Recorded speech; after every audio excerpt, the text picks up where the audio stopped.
Media sosial tengah dihebohkan oleh video mengharukan yang memperlihatkan sepasang kakek dan nenek melangsungkan upacara pernikahan adat Hindu Bali. Momen sakral ini diabadikan dan dibagikan oleh akun fanfe Bali, dan langsung menuai banyak perhatian serta tanggapan penuh haru dari warganet. Dalam video tersebut, terlihat pasangan lansia tersebut menjalani upacara Mabiakala, yakni salah satu rangkaian dalam prosesi pernikahan adat Bali yang berfungsi sebagai upacara penyucian diri. Khususnya bagi mempelai laki-laki, mereka mengenakan busana adat Bali berwarna putih, dengan penuh ketulusan dan hikmat menjalani setiap tahapan upacara, termasuk memutari Banten Biakala. Layaknya pasangan pengantin pada umumnya, momen ini menjadi sangat spesial karena jarang sekali terlihat pasangan seusia mereka menjalani pernikahan dengan prosesi adat yang lengkap.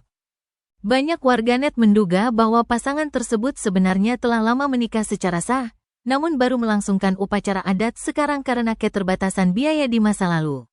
Namun, tak sedikit pula yang meyakini bahwa pasangan ini justru baru menikah di usia senja, membuktikan bahwa tidak ada kata terlambat untuk mencintai dan menjalani ikatan suci secara adat dan spiritual.